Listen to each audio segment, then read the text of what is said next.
Hey gang, time for step 4 in my 10-step process of playing winning poker. The topic today is taking the lead in the hand.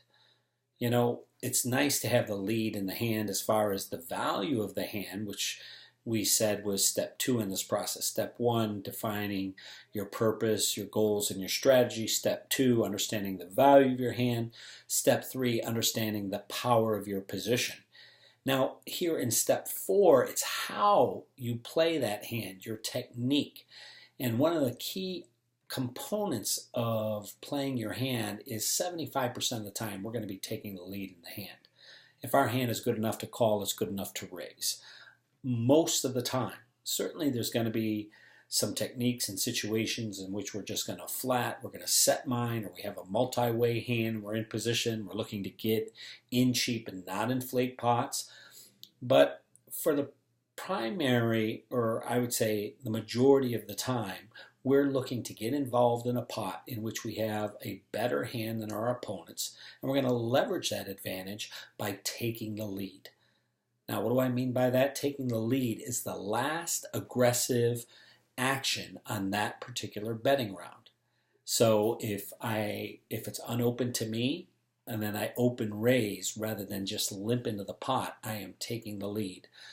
If somebody re-raises me and 2 and 3 bets me, if I want to take the lead, I would 4 bet. If I have a premium hand, I'm going to do that. I'm not just going to call a lot of times, depending on what I have, or I'm going to fold. I can 2-bet fold as well. So it's very important to learn to take the lead in the hand and be the last aggressive action on the particular betting round you are on. And that gives us a few advantages. One, it doesn't cap our range. See, when you just call, your opponent can rule out a number of hands that you are most likely to have. Like they can rule out aces or kings or ace king. And so now they have control of the pot. You have a capped range where they have an uncapped range. And that's a huge advantage to give up. So we want to fight for that advantage. A lot of times players are raising because they have position on us, and we don't want to just bow down and let them have that advantage over us, especially if we have a marginal hand. It's not even worth calling a 3-bet. It's better to just fold. And if we have a hand that has a lot of value, go ahead and 4-bet and take the lead. You're going to notice quite often that the winner of the pot is the one with the lead at the end of the hand, right? I've never seen it, and I've been playing poker over 20 years, that they push the pot to the losing hand.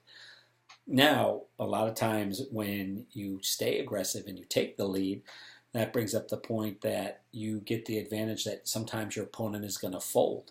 So you might not even necessarily have the quote-unquote best hand as if the hands were shown down, but you have the best hand because your opponents relinquished their rights to the pot and the pot is pushed to you. Very important in this concept in step 4, taking the lead in the hand. So I hope this has been helpful, and I hope to see you all out on the felt real soon.